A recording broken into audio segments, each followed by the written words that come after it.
So nice to have you with us again, Sue, today. Can you give us a bit of an insight into why you think global mobility may be on track to have a new job title? Well, I think global mobility professionals have wanted to have a sort of more strategic orientation in their role for some while now, actually. And I think that the COVID-19 pandemic is actually providing an opportunity, an enhanced opportunity for that. And by that, I'm not saying that they didn't have a strategic role before, but obviously there's clearly a role now for them to take that more strategic view. I think it's important to really start off by thinking what we mean by strategic role, though, because strategy always sounds like it's incredibly high level in an organization and, you know, difficult to achieve and so on. But actually, strategy is really about choice. It's about making decisions that will affect the outcomes of an organization. And if we're thinking about what's happening now in the pandemic era, you know, we've got to think about a lot of different choices that organizations have got to make. And that's an area where I think global mobility professionals can play a big role. So, for example, you know, just to give you just a starter for a discussion, really, is that in the current climate, we actually have to consider the feasibility of global mobility at all. You know, are we actually going to move people in the future? Are we going to move individuals? Are we going to move families? That's a choice. It's a strategic decision. If we're going to move them, what type of assignment are they going to go on? Are we going to move away from long-term assignments? Are we going to move towards more short-term or more, you know, business travel or commuting type arrangements? Again, that's another choice, but we need to think there about the impact of COVID, you know, the ever-changing quarantine requirements and so on, and whether we actually do need to move people at all. Is it going to be more a virtual type approach? And you might say, well, okay, where does global mobility fit into that? But that's all part of resourcing and part of talent planning. And although traditionally line managers will make those decisions, and they will continue to do so because they are clearly involved in, you know, meeting business objectives and targets and goals in their own spheres of influence, and they will continue to do that. But they need advice as to whether, you know, that's the most appropriate way to go forward, and what type of assignment is the best way that's going to support the business objectives. So we've got that to start with. And that's clearly strategic in terms of deciding how talent is going to be deployed. And then we've also got combined into it global mobility's traditional role, if you like, which is like looking at cost projections and thinking about how costs are going to change. And we've got more in the way of, you know, medical issues, more in the way of emergency evacuation issues. What is that going to cost? And then, of course, we've also got things like the sort of basic governance issues. You know, how are things going to be managed? How is the policy going to apply? What sort of flexibility do we need in policy? And that's not just, you know, a leadership or line management role. That's an input for global mobility as well. So you can see there's just a wide range there of strategic choices that the global mobility professional would want to be involved in. And therefore you start moving towards this new title, don't you? Global Talent Mobility Professional, for example. Just a thought. Mm-hmm. And what other opportunities does that new title throw up, do you think? Well, I think it actually throws up the opportunity to be much more involved with dealing with the individuals themselves. So not, as global mobility will often say, they're the last people to know who's going. You know, the decision is made and somebody's supposed to be somewhere yesterday and all of a sudden they have to pick up the pieces.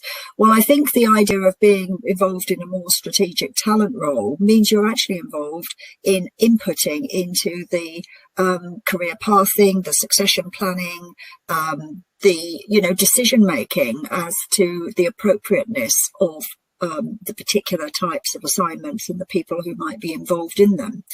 And quite often, global mobility professionals actually know more about individuals and their families than other members of the leadership team do, because when you're involved in moving people around the world, it's not just the employee, it's the partner, the family, the children, the elderly parents, all the concerns and worries, I don't know, the pet dog, whatever it is. There's so much that you get to learn about individuals that line managers might not know, might not think to ask about. So that gives the that talent pipeline, a new perspective that global mobility has and has had for some while, and perhaps hasn't capitalised on to the extent that they could have done. And do you think international experience, whether that's virtual or about managing an international team, do you think that is going to continue to be a prized skill and knowledge set? I think it has to be. And, we're living in an increasingly globalising world, and we can't say that that's not going to happen just because we've got in the middle of a pandemic. We can't suddenly divorce ourselves from international trade and say, well, we can't do that because it's too difficult. So, I think it's very important that global talent actually has that global dimension to it. It's very important indeed. If we are actually going to do business in the future, and this pandemic's not going to be here forever, we hope, we hope at some point there's going to be some management of this in terms of a vaccine or medication or a cure or whatever it's going to be. But, we're going to be going back to doing much more global business. We're obviously seeing changing dynamics in terms of trade relationships. Brexit is an example for the UK. We don't know what's going to happen as a result of the American presidential elections yet and what that's going to mean for global trade. But obviously, countries can't just stand isolated. They are going to continue to trade globally. And the way you actually build your business relationships is by having international experience and global understanding and cultural understanding. So I think there's no doubt that global talent's going to remain important. I'd also add into that the millennial generation, particularly the younger end of that spectrum who are entering the workplace now, they're very eager to work globally. They want that international experience.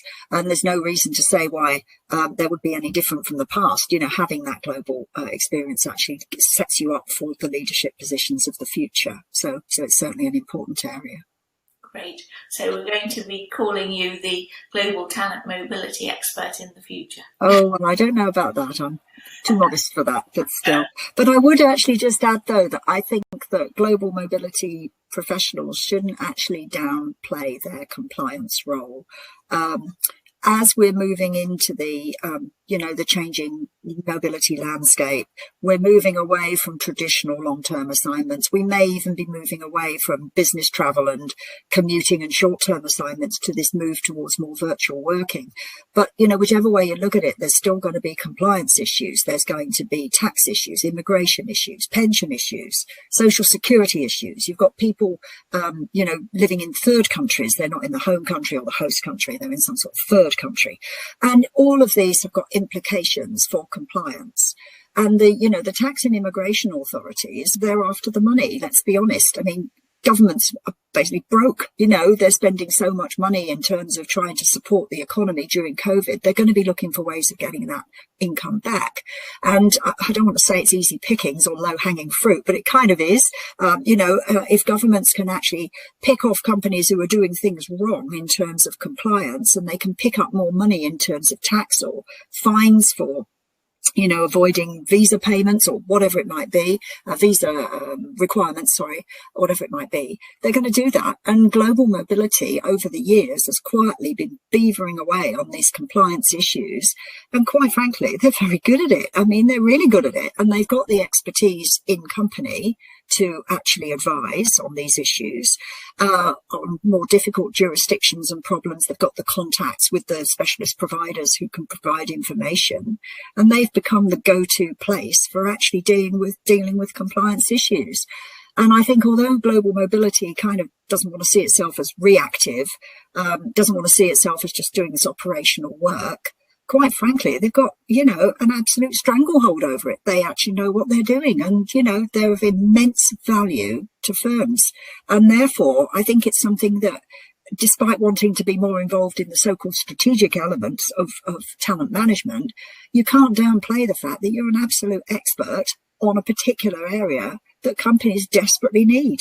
So, what's wrong with that? It's a very, very strong place to be. And if you can combine that expertise in compliance with that expertise towards assisting with mobility and the mobility of talent, looking at, everything from the family perspective and how that fits in, it's a really important, crucial role that they can play.